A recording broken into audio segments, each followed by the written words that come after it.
উসমান রাদিয়াল্লাহু আনহু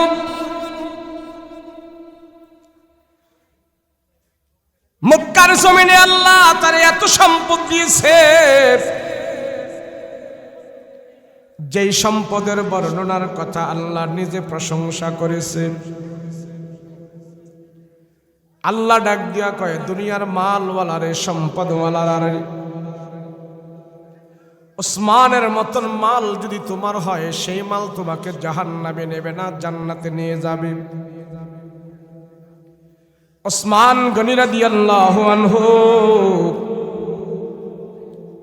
70টা উট উসমান গনির মালের গোডাউনের চাবি বহন করত। উসমান রাদিয়াল্লাহু আনহু লাজুক সাহাবী, আল্লাহর কালাম পড়ে পড়ে নিজের জীবন কাটাইতো। উসমান গনি রাদিয়াল্লাহু আনহুকে যেই দিন কাফের মুশরিকরা ঘিরে দিয়ে ফেলল, দুনিয়ার জমিন থেকে বিদায় করে দিবে, উসমানকে শত্রুরা চতুর্দিক দিয়ে ঘেরাও করে ফেলেছে। শত্রুরা এসে দেখে হযরত উসমান আল্লাহর কালাম তেলাওয়াত করতেছে। শত্রুরা তীর বর্ষা নিয়ে চতুর্দিক দিয়া তারা ঘেরাও করে আছে। সব শত্রুরা এবার তীর বর্ষা নিয়ে উসমানকে ঘেরাও দিয়ে ফেলছে, উসমানকে এখন মেরে ফেলবে। শত্রুরা অপেক্ষা করতেছে উসমানের কোরআন তেলাওয়াত বন্ধ করা হোক, তারপরে তারে আমরা তীর চালাবো।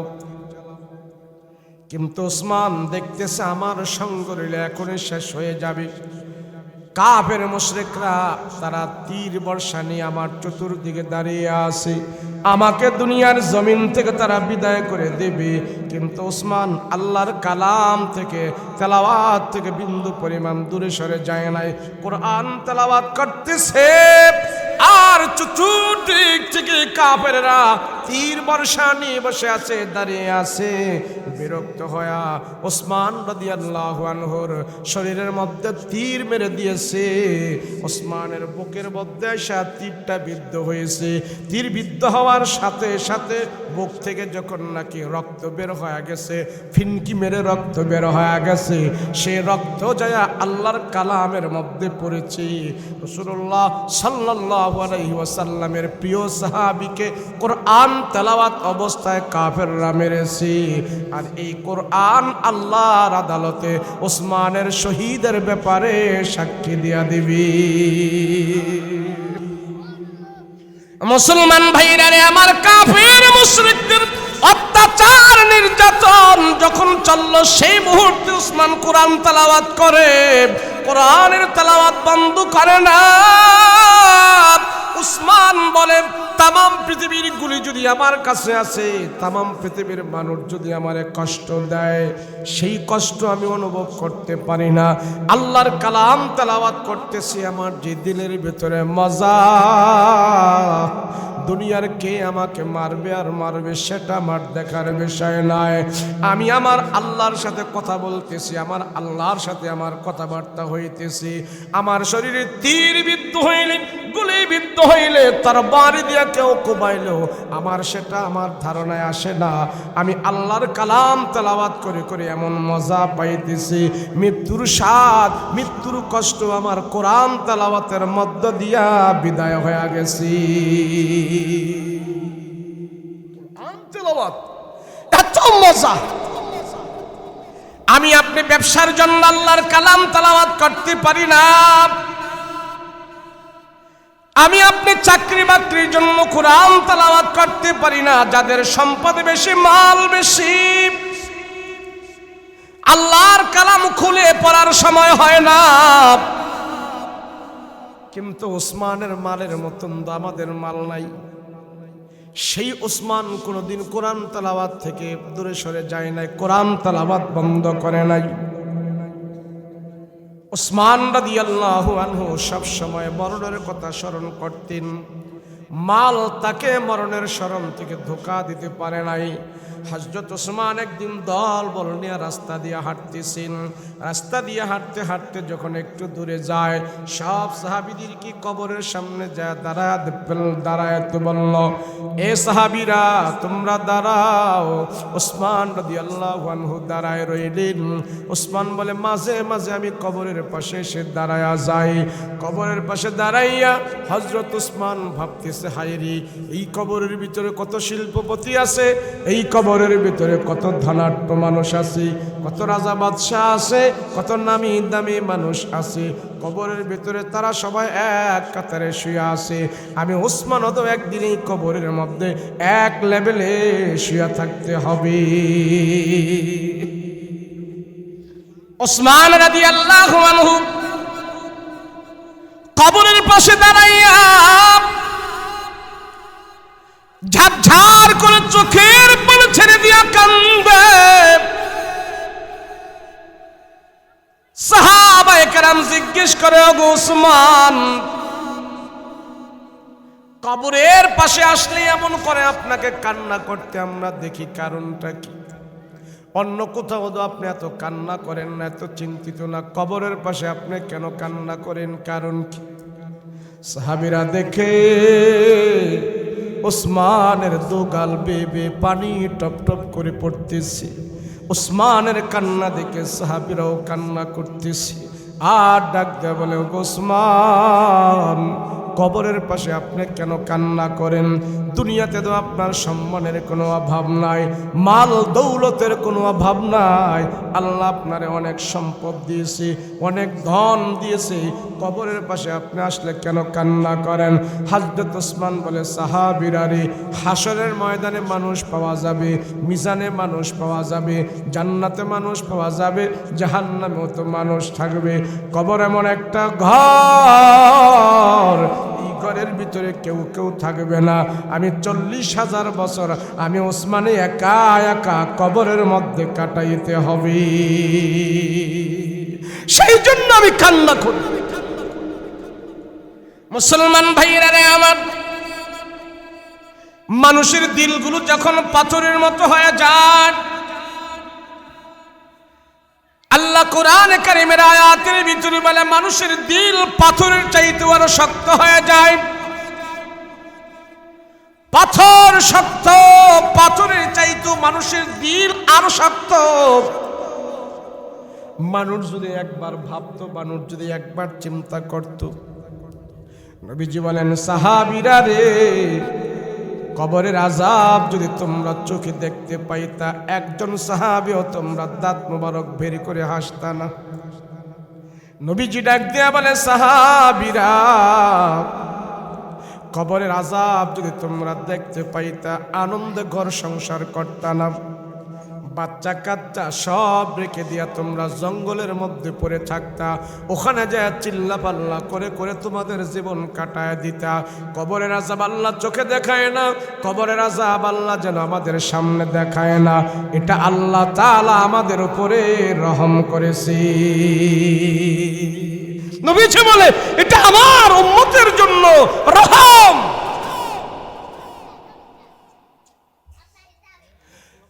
আল্লাহ পাক রব্বুল আলামিন ডাক দিয়ে বলে, ও মানুষ, আমি আল্লাহ তোমাদের কর্ম দেখে আশ্চর্য হয়ে যাই, তোমাদের ভাব সাব দেখে আমি আশ্চর্য হয়ে যাই। আল্লাহ ডাক দিয়া কয়, কাইফা তাকফুরুনা বিল্লাহ। আমরা সমাজের ভিতরে একটা ভালো দামি দামি সম্মানী মানুষ যদি সে একটা অশালীন অসভ্য কাজ করে, আমরা আশ্চর্য হয়ে যাই। হারে, মসজিদের ইমাম সাহেব এই কাজটা কেমনে করলো? গতবার হজ করে আসলো, হাজী সাহেব এই কাজটা কেমনে করলো? আশ্চর্য হয়ে যায় কিনা? পাকনা দাড়িওয়ালা মানুষটা কেমন ভাবে দাঁড়ায় দাঁড়ায় প্রস্রাব করে, আশ্চর্যের বিষয় কিনা? এই লোকে গতবার হজ করে আসছে, আর এবারে সে গাঞ্জা খায়, সুদ খায়, বিড়ি খায়। হজ করে তার লাভ কি? তারে নিয়ে সবাই আশ্চর্য হয়ে যায়। আল্লাহ ডাক দিয়া বলে, মানুষ, তোমার অপকর্ম দেখে আমি আল্লাহ আশ্চর্য হয়ে যাই। আমি আল্লাহ শুধু সিদ্ধে চিন্তা করি, হে বান্দা, তোমার কোনো অস্তিত্ব ছিল না, তোমার কোনো নাম গন্ধ ছিল না। আমি আল্লাহ তোমাকে মায়ের এক নাপাক ফোঁটা পানি থেকে আমি তোমাকে বানিয়েছি। যে পানির কথা 2-4 জন মানুষের সামনে বলা যায় না, ওই নাপাক পানি দিয়ে আমি আল্লাহ তোমারে বানিয়েছি। তুমি একদম দুর্বল, তুমি কোনো সবল ছিল না রে বান্দা। তোমার হাতে পায়ে কোনো শক্তি ছিল না, তোমার মুখে কোনো শক্তি ছিল না। আমি আল্লাহ মায়ের জমাট রক্ত থেকে আমি আল্লাহ তোমাকে আস্তে আস্তে করে হাত পা অঙ্গ প্রত্যঙ্গ বিশিষ্ট করে একজন পুষ্টনিষ্ঠ মানুষ বানিয়েছি। ওই মানুষটা তুমি যখন 30-40 বছর বয়সে পদার্পণ করেছ, তোমার শরীরের রক্ত এখন গরম। তুমি আমার আল্লাহর নাফরমানি করো, তুমি আমার আল্লাহর অবাধ্য করো, তুমি আল্লাহর আমার নাফরমানি করো, আমার রসুলের অবাধ্য করো। আমি আল্লাহ আশ্চর্য হয়ে যায় মানুষ এত দুর্বল থেকে আমি আল্লাহ তোর এই পর্যন্ত সবল বানাইলাম। আবার কিছুদিন পরে আমি আল্লাহ তোমাকে মৌত দিব, মৌতের পরে তোমারে কবরে দিব। আমি আল্লাহ কবর থেকে তোমাকে আবার জীবিত করব। সুম্মা ইলাইনা তুরজাউন, ঘুরায়া ফিরায়া আমি আল্লাহ আবার তোমারে আমার কাছে নিয়ে আসব। আমি আশ্চর্য হয়ে যাই, কেমনে বান্দা তুই আমার নাফরমানি করবি? বলেন আমাদের কি অস্তিত্ব কোনোদিন ছিল? বলেন না ছিল? মায়ের পেটে আসার আগে আমরা কোথায় ছিলাম বলতে পারবেন? তাহলে আবার এখন আসি, কিছুদিন পরে আবার কোথায় যাব বলা যাবে? আল্লাহ কয় এতটুক চিন্তা তুমি করো না, দুনিয়াতে রং তামাশা করো, আমার অবাধ্য করো, হজরের না ভইরা ঘুমায়া থাকো। আমি আল্লাহ আশ্চর্য হয়ে যাই, তোরা অস্তিত্বহীন থেকে আমি অস্তিত্ববান করে তুললাম, আর তুই আমার সাথে এত নাফরমানি করো। আমি তো বান্দা আশ্চর্য হয়ে যাই। তুমি কি জানো না তোমার যে মরণ আছে, তোমার যে মৃত্যু আছে, মৃত্যু তোমার সাথে সাক্ষাৎ করবে। কেন মরণ থেকে তুমি গাফেল হয়েছ? যত উদাসীন হও, মরণ কিন্তু তোমার সাথে সাক্ষাৎ করবেই করবে। রাসূল বলেন, নবীজি বলেন, একটা মানুষ যখন প্রত্যেক দিন 20 বার তার মরণকে স্মরণ করে, কবরের কথা ভাবে, ওই মানুষটার দিলের ভিতরে আল্লাহ পাক আখিরাতের ভয় পয়দা করে দেয়। কুকুর, হায়ওয়ান, জানোয়ার, পশু, গরু, ছাগল, ভেড়া, বকরি, এদের ভিতরে মরণের ভয় নাই। এরা যেমনি ইচ্ছা তেমনি চলতে পারে। মানুষ হয়, তারও যদি কবরের খবর না থাকে, মরণের ভয় না থাকে, এই মানুষটাও গরু ছাগলের মতনই চলাফেরা করে। কথা বলেন ঠিক কিনা? এখানে 100 বছরের কোনো মানুষ আছেন আপনারা? আছেন? মাত্র 100 বছরের নাই কেউ? একজন নাই? গতকাল না পরশুদিন আমি খাগড়াছড়ি মাহফিল করেছি। গতকাল খাগড়াছড়িতে 104 বছরের একটা মানুষ পাইছি আমি। আমার পাশে বেটায় বসা, কথাবার্তা খুব সুন্দর মতো বলতে পারে। দেখলাম যে আসলে ঠিক 104 বছর ওনার বয়স। তো 104 বছরের আমি এই সারা বছর খুঁজতে খুঁজতে একজন পাইছি মাত্র। তাহলে বোঝা গেল আমার হায়াত 100 ক্রস করে না, এর ভিতরে লিমিট। আমার যদি এই খবর থাকে, মরণ আমাকে স্পর্শ করবেই করবে। আমি আছি, এখন যাব কোথায়? ছিলাম না, আছি, আবার যাব কোথায়? এই 3 প্রশ্ন যদি তার নিজেকে নিজে করে, আল্লাহ তার সামনে হাজির হয়ে যাবে। কয় প্রশ্ন? ছিলাম না, এখন আছি, আবার থাকবো না। তাহলে ছিলাম না, ছিলাম কোথায়? আসি, আবার যাব কোথায়? এটা চিন্তা ভাবনা করো না। কথা বলেন ঠিক কিনা? চিন্তা করো। রসুল বলেন, ও সাহাবীরা শোনো। রসুলের সামনে সব সাহাবীরা বসে রয়েছে। তো নবীজি সাহাবীদেরকে বলতেছে, সাহাবীরা তোমরা কি জানো তোমাদের মাঝে এক বন্ধু, তোমরা সবাই তারে ভালোবাসো। তোমাদের এই প্রিয় বন্ধুকে আল্লাহ সালাম জানাইছে। আল্লাহ সালাম জানাইয়া বলছে, তাকে বলছে, কথা কয় হেদিকটা কথা বলে এদিকে এই এতক্ষণ লাগে আপনার?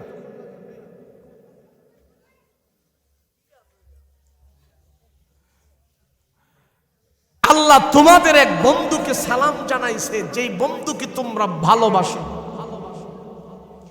সেই বন্ধুকে সালাম জানাইয়া আল্লাহ পাক বলেছে, তোমাদের এই বন্ধুকে বলছে যে সেই বন্ধু যদি দুনিয়াতে থাকতে চায় আল্লাহ তার হায়াতটা লম্বা করে দিবে, আর আল্লাহর কাছে যদি সে চলে যেতে চায় সসম্মানে আল্লাহ পাক তারে নিয়ে যাবে। তোমাদের সেই বন্ধু দুনিয়াতে থাকতে চায় নাই, সে আল্লাহর কাছে চলে যাইতে চেয়েছে। এখন সব সাহাবাই কেরাম চিন্তা করতেছে, আমাদের মাঝে এমন বন্ধু কে আছে তারে আল্লাহ সালাম জানাইছে, সালাম জানায় বলছে দুনিয়াতে থাকার জন্য, কিন্তু থাকতে চাই নাই, আল্লাহর কাছে চলে যেতে চাইছে। এমন বন্ধুকে যদি আমারে কইতো যে দুনিয়াতে থাকতে চাইলে আরো হায়াত বাড়ায় দেব, তো আমি তো আরো হায়াত বাড়াইয়া চাইতাম। মানুষ কি মরার জন্য প্রস্তুত? দুনিয়ায় থাকার জন্য হায়াত লম্বা চাই কি চাই না? সাহাবাই কেরামদেরকে রাসূল বলতেছে, তোমাদের এই বন্ধু সে দুনিয়াতে থাকতে চায় নাই, আল্লাহর কাছেই চলে যাইতে চেয়েছে, তোমাদের ওই প্রিয় বন্ধু। এতটুকু বলে রাসূল সবাইরে বিদায় করে দিচ্ছে, যাও। এখন সব সাহাবাই কেরাম শুধু চিন্তায় পড়ে গেল, আমাদের মাঝে এমন বন্ধু কে? কেমন বন্ধু? আল্লাহ থাকতে কইছে দুনিয়াতে, চাইলে তার হায়াত বাড়ায় দিবে, চাই নাই দুনিয়াতে থাকতে, চলে যাইতে চাইছে আল্লাহর কাছে, সেই বন্ধুটা কে? সব সাহাবাই কেরাম ওসমানের কাছে গেল। ওসমান কয়, না, আমার তেমন সালাম জানায় নাই। সাহাবীরা আবার গেছে না ওমর রাদিয়াল্লাহু আনহুর কাছে, ওগো ওমর, আল্লাহকে আপনারে সালাম জানায়া দুনিয়াতে থাকার কথা বলছে। ওমর কয়, না না, এমন খবর আমাকে দেয় নাই, সালাম জানায় নাই। সাহাবীরা শুধু টেনশনে পেরেশান, আমাদের বন্ধুকে, আরে আল্লাহ দুনিয়াতে থাকার জন্য তারে পারমিশন দিল, পারমিশন গ্রহণ করে নাই। এবার আলীর কাছে গেছে, আলী কয়, না না, আমার এমন সালাম দেয় নাই। সাহাবীরা সবাই মিলে আবু বকর রাদিয়াল্লাহু আনহুকে খুঁজে খুঁজে বের করলো। যায়া দেখে আবু বকর দুইটা চোখের পানি ছেড়ে ছেড়ে কান্না করতেছে। আবু বকর জার জার করে চোখের পানি ছেড়ে দিয়ে কান্না করে। সাহাবীরা বুঝতে পারছেন, ওগো আবু বকর, মনে হয় আল্লাহ আপনারে সালাম দিয়া দুনিয়াতে থাকার জন্য বলছে, আপনি দুনিয়াতে থাকতে চান নাই, আল্লাহকে আপনাকে সালাম দিছে কিনা? আবু বকর কান্না করে চিল্লাপালা করে বলতেছেন, সাহাবীরা রে, না না না না, আল্লাহ আমাকে সালাম দেয় নাই, আমাকে সালাম দেয় নাই, আমাকে থাকার সুযোগ দেয় নাই। রাসূলজি কথা বলল, আল্লাহ তাইলে কারে সালাম দিয়েছে? আবু বকর ডাক দিয়া বলে, সাহাবীরা, তোমরা জানো না, আমার রাসূলের কথা তোমরা বুঝতে পারো নাই। আল্লাহ দুনিয়ার কোন মানুষকে সালাম দিয়া দুনিয়াতে থাকার সুযোগ দেয় নাই। এই সালাম, এই পারমিশন দুনিয়াতে থাকার জন্য আল্লাহ আর কাউকে বলে নাই, আমাদের নবীকে বলেছে। হযরত ওমর রাদিয়াল্লাহু আনহু কান্না করে, ওসমান কান্না করে, আবু বকর কান্না করে, সব সাহাবীরা কান্নায় ভেঙে পড়েছে। কান্না করতে করতে কার জন্যে?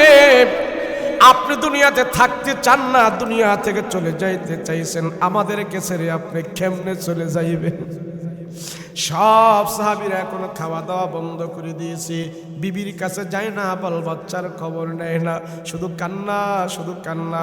ওগো রহমতের নবী গো, আমাদের পেটের মধ্যে খাবার থাকে না, আমাদের চুলায় ঘরে আগুন জ্বলে না, আমাদের যত যন্ত্রণা দুঃখ কষ্ট নিয়া আমরা যদি আপনার চেহারার সামনে বসে যাই, আল্লাহ তাআলা আপনার চেহারার বরকতে আমাদের সব ক্ষুধার যন্ত্রণা দূর করে দেয়।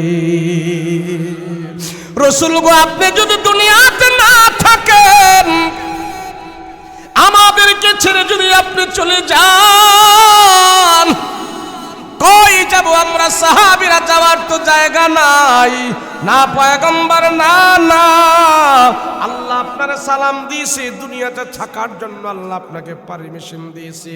নবী গো আপনি দুনিয়াতে থাকেন, দুনিয়াতে থাকেন। সাহাবীরা আমার নবীর যায় পায়ে ধরে, হাতে ধরে হাউমাউ করে কান্নাকাটি শুরু করে দিয়েছে। ওমর খানা খায় না, ওসমান খানা খায় না, আলী খানা খায় না, বিবাল বাচ্চার কাছে যায় না, দুনিয়ার সব খবরাখবর তাদের কাছে আর নাই। এখন শুধু আমার নবীর চেহারার সামনে পড়ে থাকি, নবীজির চেহারার সামনে পড়ে পড়ে কান্না করে, চোখের পানি ছেড়ে ছেড়ে কান্না করে। আল্লাহর নবী ডাক দেয়া বলে, ওমর, হে আবু বকর, তোমরা শান্ত হও, শান্ত হও। আমি নবী দুনিয়ার জমিন থেকে বিদায় হয়ে যাব। মৃত্যু এমন এক জিনিস আমার নবীকে পর্যন্ত ছাড়ে নাই, আমার নবীকে পর্যন্ত মৃত্যু গ্রাস করবে। আমি মরণের যন্ত্রণা থেকে বাঁচতে পারবো না। মৃত্যু এমন এক জিনিস, আমি রাসূল মরণের সাক্ষাৎ হতেই হবে। আল্লাহর নবী আবু বকর রাদিয়াল্লাহু আনহুকে ডাক দিয়ে বলে, আবু বকর, আরে আমার রহস্যের কথাটা কেউ বুঝতেছিল না, কাউকে আমি জানাই নাই, শুধু এতটুকু জানাইছি, তুমি আবু বকর আমার গোপন কথাটা পুরাপুরি ভাবে বুঝে ফেলছো। সাহাবীদেরকে তুমি কেন বললা? আমাকে আল্লাহ এমন করে সালাম জানাইছে, না জানাইলেই তো ভালো হইতো। আবু বকর বলে, রাসূল গো, আপনার মাথার দু একটা চুল পাইকা গেছে, দাড়ি কয়েকটা পাইকা গেছে।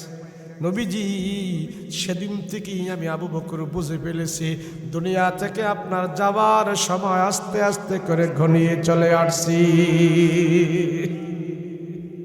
আল্লাহর নবী রাহমাতুল লিল আলামিন ডাক দিয়ে, সাহাবীরা তোমরা থামো,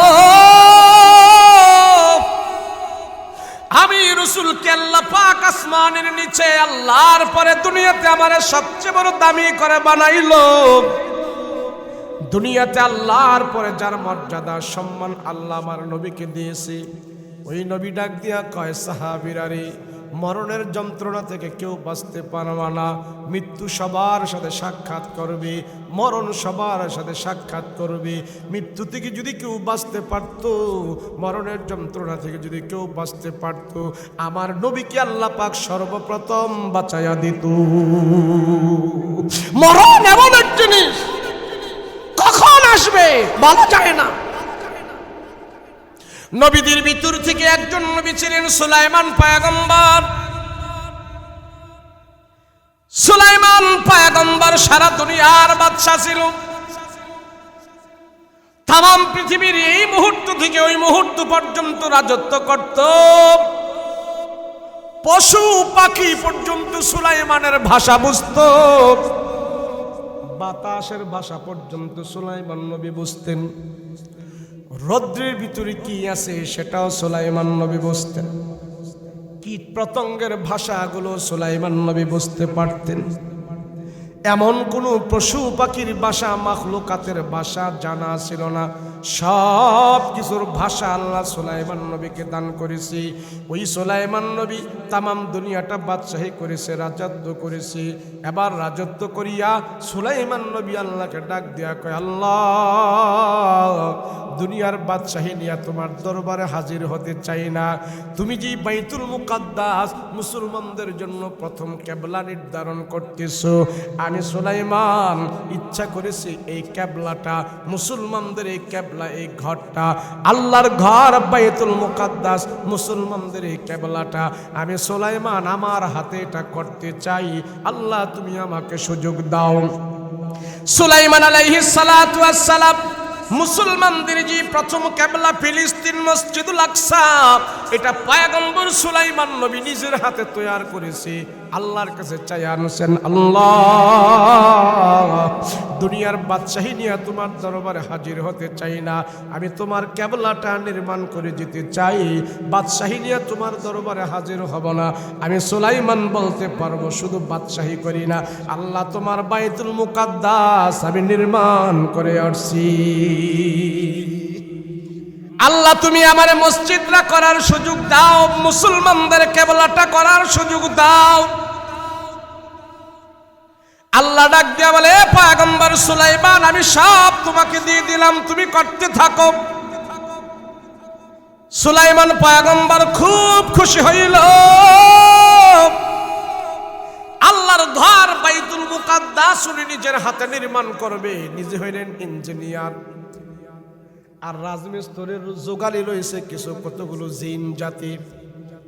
তাড়াতাড়ি বাইতুল মুকাদ্দাসের কাজটা শেষ করবে, সেই জন্য জিন্দাতিদেরকে জোগালি বানাইলো, রাজমিস্ত্রি বানাইলো, ইট লাগাইবে, কাদামাটি লাগাইবে।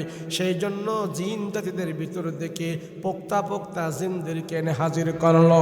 সমুদ্র থেকে বিশাল বড় বড় পাথর এনে এনে বাইতুল মুকাদ্দাসের কাজটা করতেছে। আর পয়গম্বর সুলাইমান নবী খুব খুশি হয়ে গেছে, আল্লাহ রে, সারা দুনিয়ার রাজত্ব করতেছি আমি, সারা দুনিয়ার বাদশা তুমি আমারে বানাইছো, সারা দুনিয়ার বাদশাহী করে আমার দিলের ভিতরে এত শান্তি পাই না, তোমার ঘর বাইতুল মুকাদ্দাসটা করে করে আমি যে শান্তি পাইতেছি, আল্লাহ এই বাইতুল মুকাদ্দাসটা যেন করে আমি মৃত্যুবরণ করতে পারি, এই সুযোগটা তুমি আমাকে দিও। সব জিন জাতিদেরকে লাগায়া দিছে, জিন জাতিরা কাজ করতেছে। আর নবী সুলাইমান লাঠির উপর ছেঁচ দিয়ে এইভাবে দাঁড়ায়া থাকে, আর সব জিন জাতিরা কাজ করতে থাকে।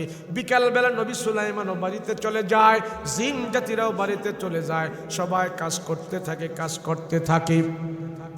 এবার নবী সুলাইমান আলাইহিস সালাতু ওয়াস সালামের সামনে বাইতুল মুকাদ্দাসের কাজটা 4 ভাগের 3 ভাগ করা শেষ, 1 ভাগ বাকি আছে। এই মুহূর্তে নবী সুলাইমান ঠ্যাস দিয়া লাঠির মধ্যে দাঁড়ায় আছে, আর জিন জাতিরা নবী সুলাইমানের ভয়ে তারা কাজ করতেছে, পুরা পাথর লাগাইতেছে, আস্তর করতেছে, রড লাগাইতেছে, সিমেন্ট লাগাইতেছে, মুসলমানদের কেবলা নির্ধারণ করতেছে। নবী সুলাইমান লাঠি নিয়ে এইভাবে দাঁড়ায় আছে, ঠেস দিয়া দাঁড়ায় আছে। এমন মুহূর্তে আজরাইল আলাইহিস সালাতু ওয়াস সালাম নবী সুলাইমানের কাছে আয়েশা হাজির হয়ে কয়, আসসালাতু ওয়াসসালামু আলাইকা ইয়া সুলাইমান। নবী সুলাইমান আলাইহিস সালাতু ওয়াস সালাম ওই আজরাইল সালামের জবাব নিয়ে বলতেছেন, ভাই এই শহরের ভিতরে তোমার মতন মানুষ তো আমি দেখি নাই, আমি পুরা পৃথিবীর এই প্রান্ত থেকে ওই প্রান্ত রাজত্ব করি, তামাম দুনিয়াটা আমি পরিচালনা করি, কিন্তু তোমার মতন চেহারার মানুষ তো আমি কোথাও দেখি নাই, তুমি কে, তোমার পরিচয়টা বলো। ওই আজরাইল ডাক দিয়া কয়, নবী সুলাইমান গো, আমার চেহারাটা যে একবার দেখে সে দুনিয়াতে আর থাকতে পারে না। নবী সুলাইমান ডাক দিয়া কয়, বুঝে ফেলছি তুমি মালাকুল মউত আজরাইল। বলে হ্যাঁ। পয়গম্বর সুলাইমান বলে, কেন আসছো বলো, কারণ কি? আমার কাজ তো একটাই, আমি মানুষদের রূহ বের করে নিয়ে যাই। সুলাইমান নবী বলে, আজরাইল কেন আসছো তুমি বলো। আজরাইল বলে, ও পয়গম্বর সুলাইমান, আমি আপনার সামনে হাজির হওয়া মানে দুনিয়ার জমিন থেকে আপনার হায়াত শেষ হয়ে গেছে, আর এক মুহূর্ত আপনাকে থাকার সুযোগ দেওয়া যাবে না। নবী সুলাইমান কয়, আজরাইল এই যে বাইতুল মুকাদ্দাসের কাজটা আমি শুরু করেছি, 4 ভাগের 3 ভাগ শেষ হয়ে গেছে, 1 ভাগ কাজ বাকি আছে।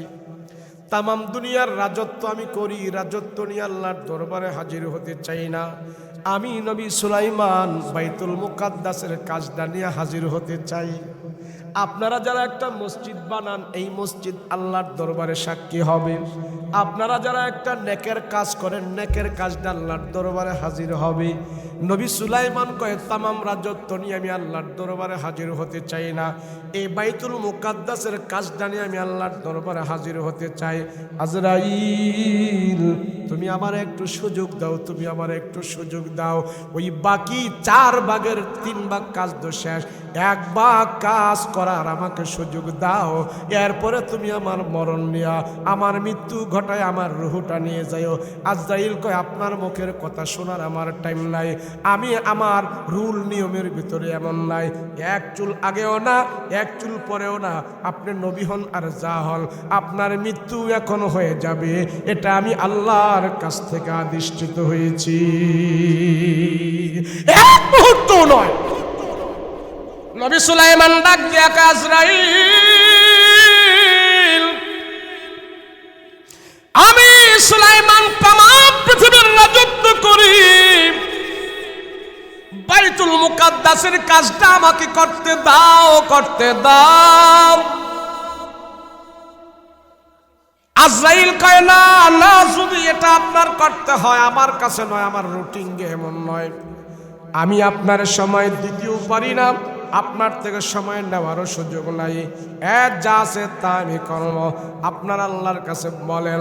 সুলাইমান নবী আল্লাহকে ডাক দেয়া কয়, আল্লাহ, আমি বাইতুল মুকাদ্দাসের কাজটা শেষ করি, তারপরে আজরাইলকে বলেন রূহ বের করার জন্য।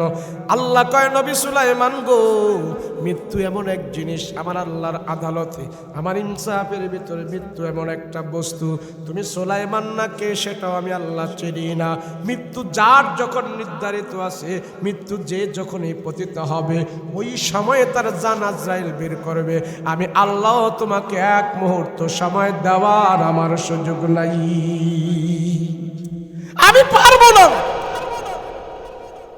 আল্লাহ পাক ডাক দিয়া বলে, ও আজরাইল, আমার সুলাইমান ভালো একটা কাজের জন্য নিয়ত করেছে, কাজও করতেছে। সুলাইমানের ইচ্ছাই তো হইল কাজটা পুরা করবে, তারপরে তার মরণ হতে চায়।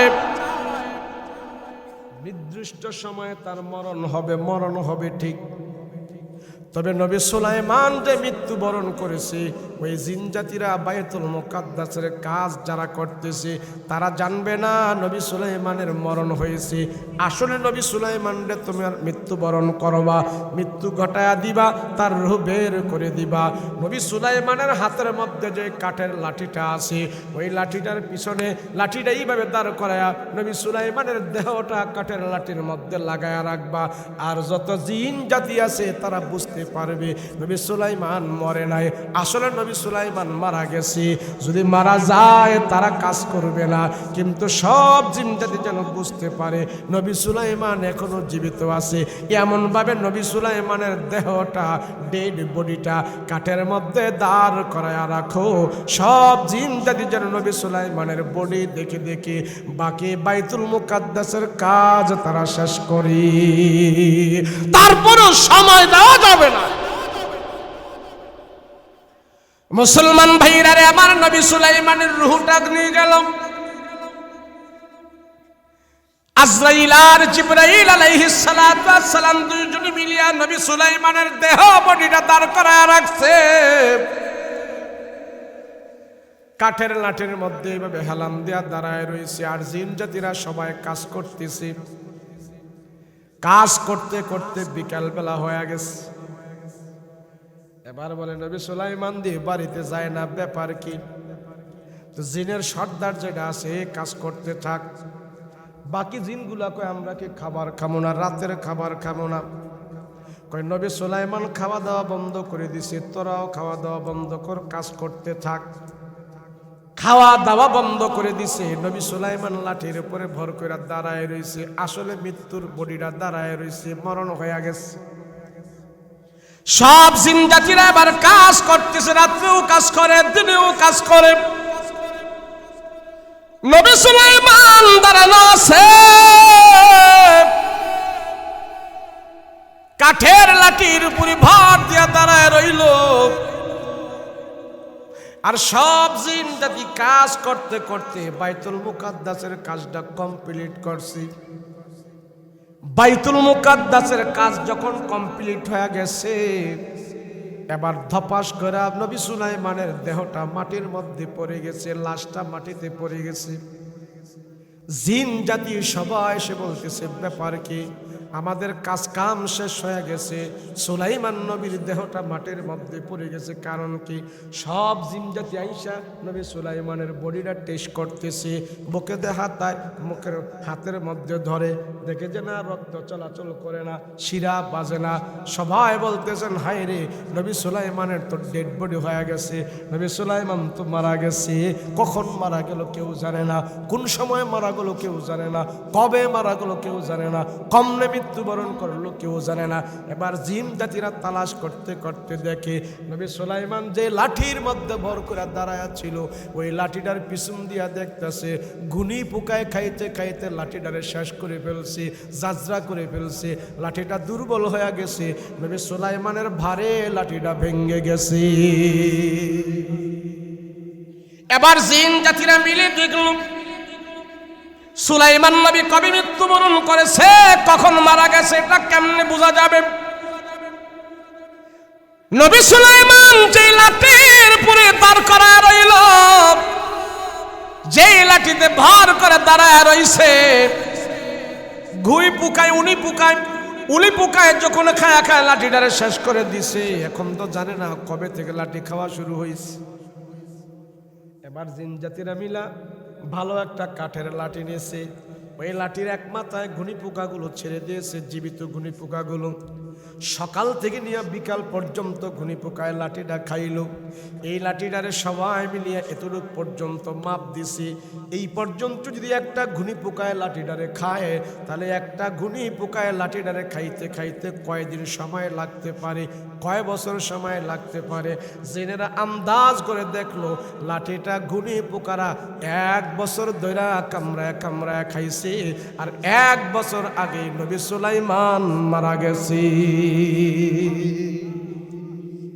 সব জিন জাতির আশ্চর্য হয়ে গেল, আমাদের কাজও কমপ্লিট। নবী সুলাইমানের দেহ মাটির মধ্যে পড়ে গেছে।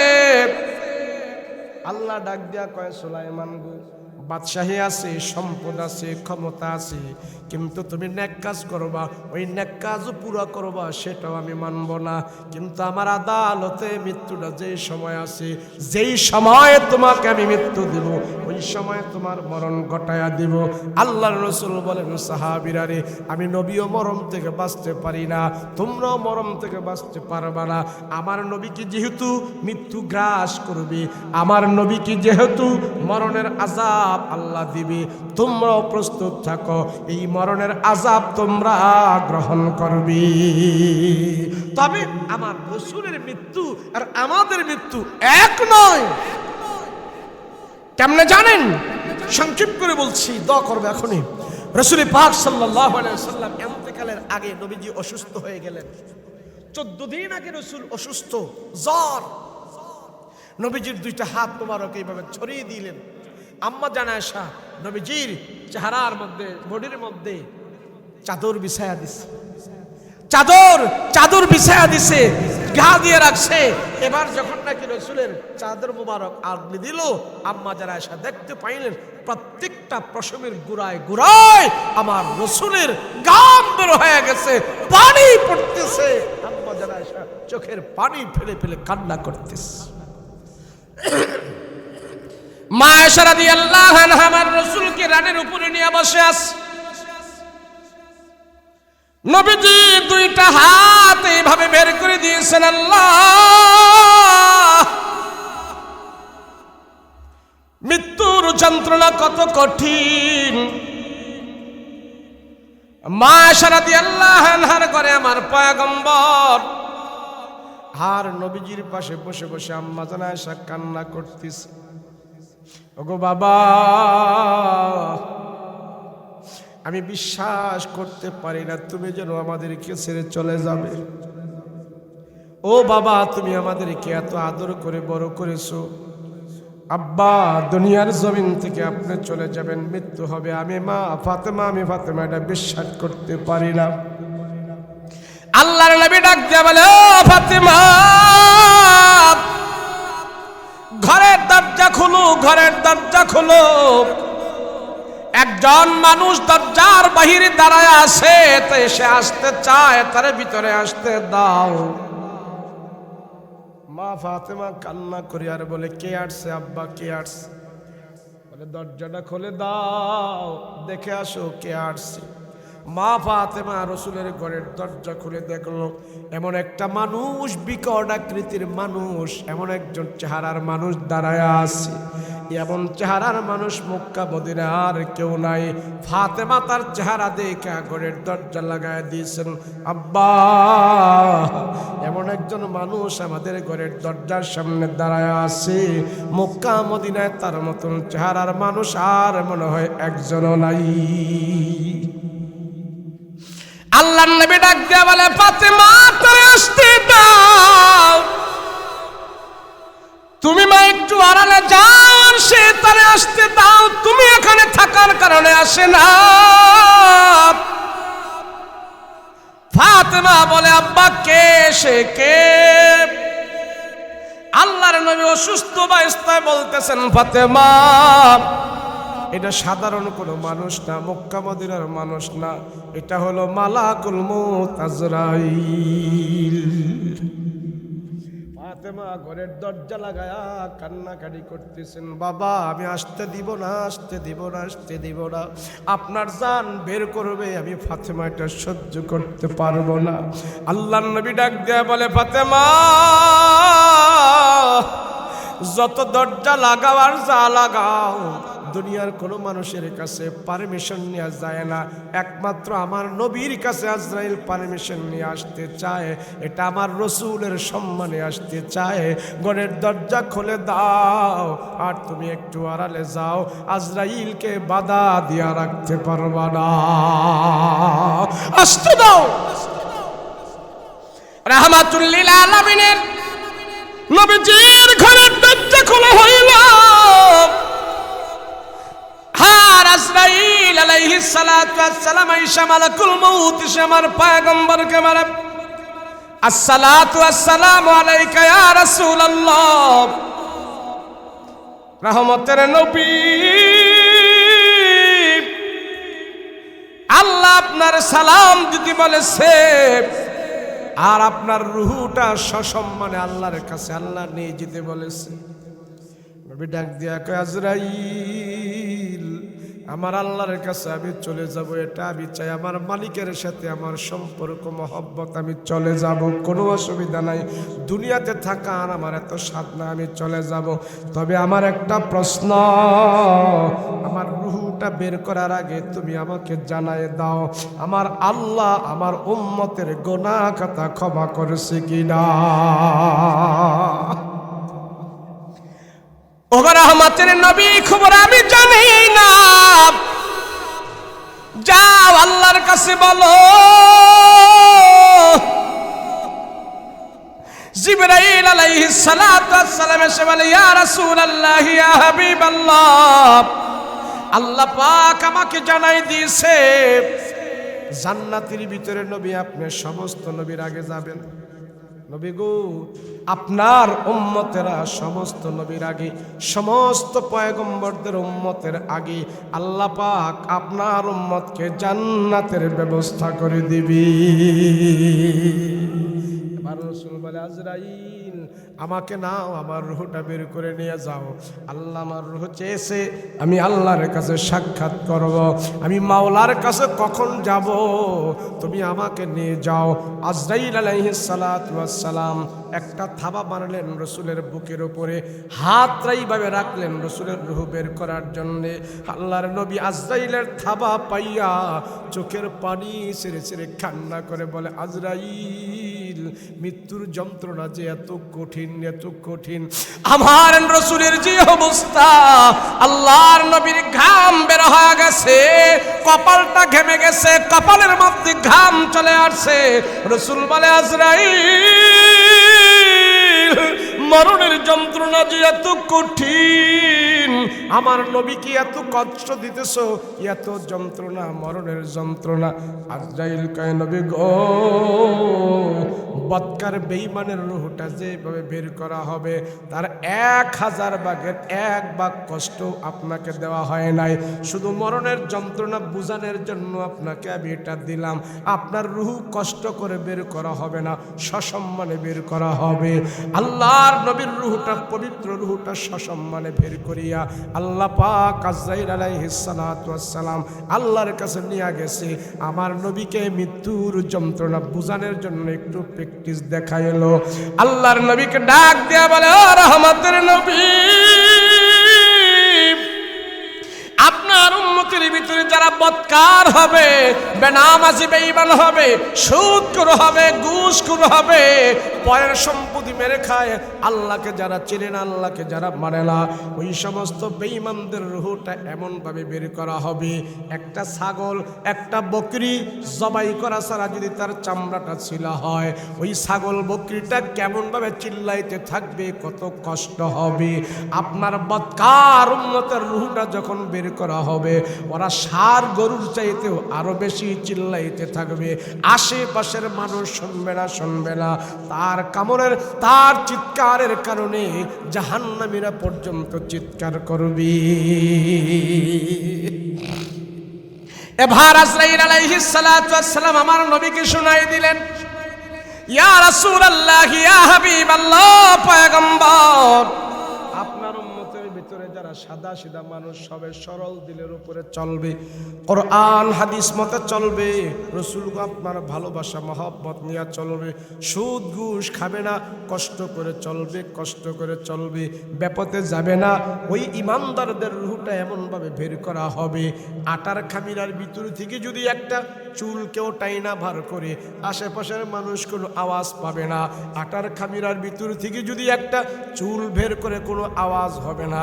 আর মুসলমান মুত্তাকি পরহেজগারদের রূহটা এইভাবে তার ভিতর থেকে বের করা হবে, ওই বেঈমান মুশরিকদের মতো নয়, আল্লাহর প্রিয় বান্দাদের রূহটা এমনভাবে বের করা হবে, সে কোনো কষ্ট পাবে না, জান্নাতের নেয়ামতগুলো তার সামনে ধরে তুলবে, আর মুমিন হাসতে থাকবে, আর ওই আনন্দের ভিতর থেকে তার রূহ বের করে নেওয়া হবে।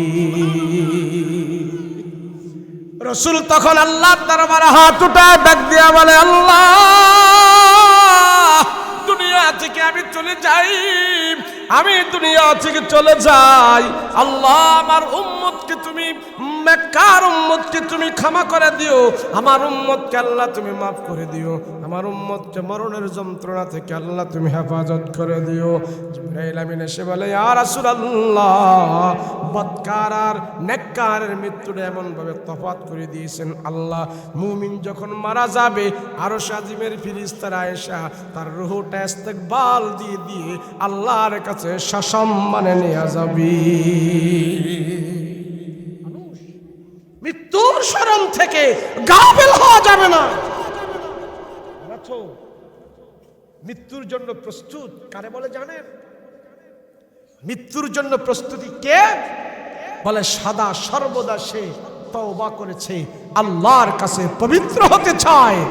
আল্লাহ, এক্ষুনি আমি ভালো হলাম, জানি না কয়দিন বাঁচবো, আল্লাহ আমি আর সুদ খাবো না, আর ঘুষ খাবো না, তোমার কাছে তওবা করেছি, আল্লাহ তুমি আমার মরণকে ভালো মরণ করিও, তুমি আমার পবিত্র মরণ দিও। এই আমার আপনার যে এখন ভালো মরণ হবে না খারাপ মরণ হবে, এটা আমি আর আপনি নিজে বলতে পারবো। বলেন কেমনে পারবো জানেন? ধরেন না, দুইটা মানুষ করাত দিয়ে গাছ কাটতেছে, এদিক দিয়ে টানে, ওদিকে আরেকজনের টানে, দুইজন মানুষ করাত দিয়ে গাছ কাটতেছে। আচ্ছা, আমি যদি সেখানে যাই, আমি কি বলতে পারবো এই গাছটা কোন দিকে পড়বে? কথা বলেন না। কিন্তু যারা দুইজনে করাত দিয়ে গাছ কাটতেছে, এরা বলতে পারবে কিনা কোন দিকে পড়বে? আরে মানুষ, আমার আর তোমার জীবনটা করাতের মতন এইভাবে শেষ হচ্ছে, একদিন শেষ হয়ে যাবে। আমি এখনই বলতে পারবো আমার জীবন শেষ হচ্ছে কোন দিকে হেলে আছে, জাহান্নামের দিকে না জান্নাতের দিকে? সুদ ঘুষ খাইয়া আমার জীবন কোন দিকে গেছে, নামাজ রোজা ইবাদত বন্দেগী করে আমার জীবন কোন দিকে আছে, আমি নিজেই বলতে পারবো। কথা বলেন ঠিক কিনা? তাহলে আমার যদি বিশ্বাসটা হয় না, আমি তো খারাপ কাজে লিপ্ত আছি, আমি তো সুদের উপরে আছি, আমি তো ঘুষের উপরে আছি, আমি তো খালি টিভির উপরে আছি, নাচ গানের উপরে আছি, হেডফোন লাগাই আমি গান গাইতেছি, গান শুনতেছি,